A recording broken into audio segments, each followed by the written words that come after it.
in the pathological stage in the cadaver because of the absence of CSF.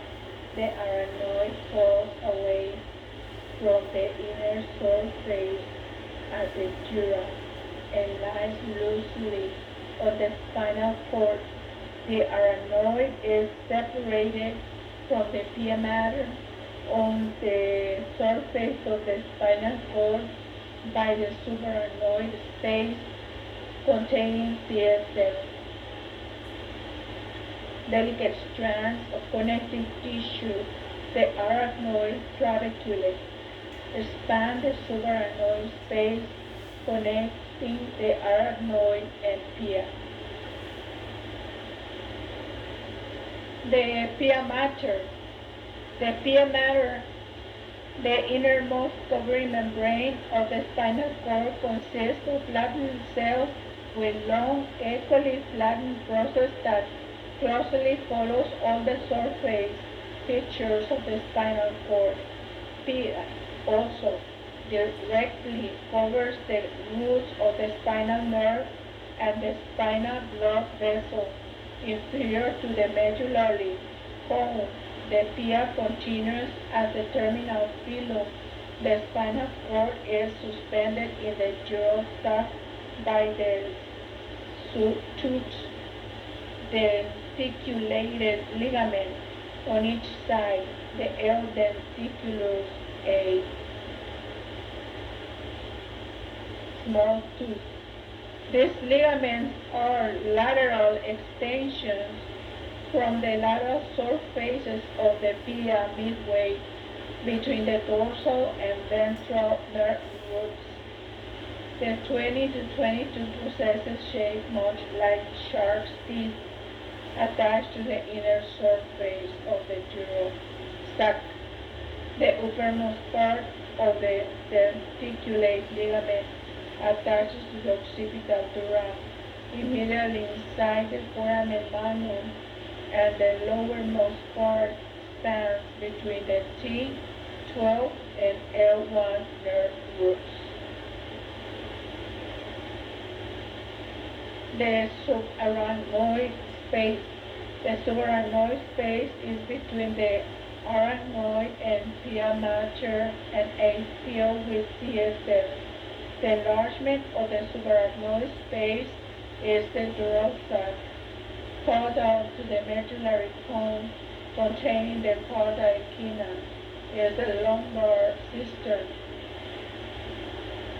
It extends from L2 vertebra to the second segment of the sacrum.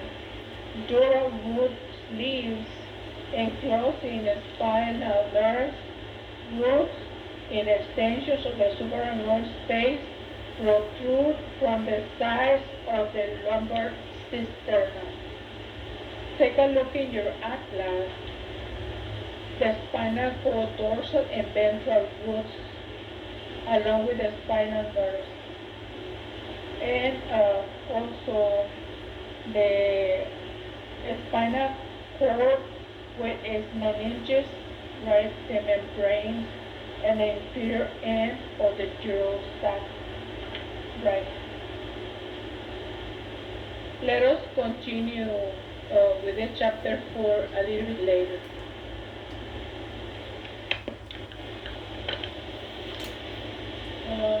Let us take a look at, we have to mention a couple of things to just wrap up this chapter. Let me have your attention a couple of minutes to mention that the vasculature of the spinal cord, before we wrap up, arteries of the spinal cord, the arteries supplying the spinal cord arise from branches or vertebral ascending cervical, deep cervical, intercostal, lumbar, and lateral sacral arteries. 3 longitudinal arteries supply the spinal cord. An anterior spinal artery and pair posterior spinal arteries. And then this arteries runs longitudinally from the medulla or the brain stem to the medullary cone of the spinal cord.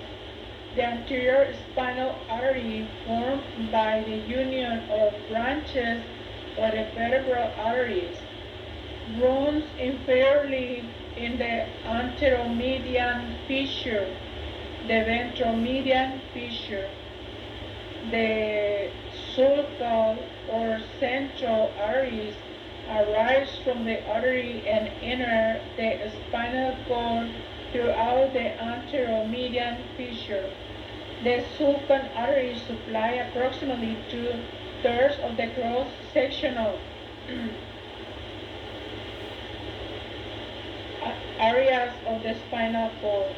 Each posterior spine artery is a branch of either the vertebral artery of the posterior inferior cerebellar artery, the posterior spinal arteries, commonly from anastomosing channels in the pia mater. By themselves, the anterior and posterior spinal arteries can supply only the short superior part of the spinal cord. The circulation to much of the cord depends on segmental, medullary, and radicular arteries running along the spinal nerve roots. The anterior and posterior segmental medullary arteries are derived from spinal branches of the ascending cervical, deep cervical vertebra, posterior intercostal, and lumbar arteries. The medullary segmental arteries are located chiefly where the needed for a good blood supply to the spinal cord is greatest, the cervical and lumbar sacral enlargements. They enter the vertebral canal throughout the four foramina.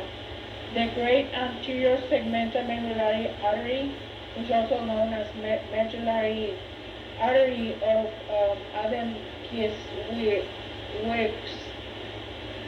On the left side, in 65% of most of the people, reinforces the circulation to two-thirds of the spinal cord, including the lumbosacral enlargements. The great anterior segmental medullary artery, much larger than the other medullary segments arteries, usually arises from an inferior intercostal or upper lumbar artery and enters the vertebral canal throughout the foreforamen at the lower thoracic or upper lumbar level.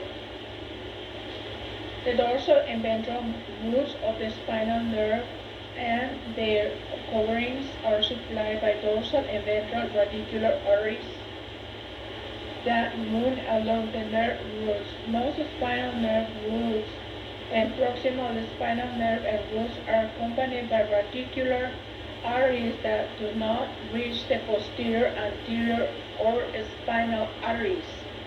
Segmental medullary arteries occur regularly in the place of radicular arteries. They are really just larger vessels that make it all the way to the spinal arteries. Most radicular arteries are small and supply only the nerve roots. However, some of them assist with the supply of superficial parts of the gray matter in the dorsal and ventral horns and the spinal cord. The veins of the spinal cord, in general, the veins of the spinal cord have a distribution similar to that of the spinal arteries. These are usually 3 anterior and 3 posterior spinal veins. The spinal veins are arranged longitudinally, communicate freely with each other, and are drained by up to 12 anterior and posterior medullary and radicular veins. The veins draining the spinal cord join the internal vertebrae epidural venous plexus lying in the extradural epidural space.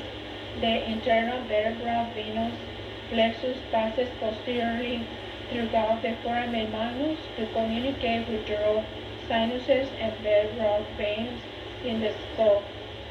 The intervertebral venous plexus also communicates with the external vertebral venous plexus on the external surface of the vertebra.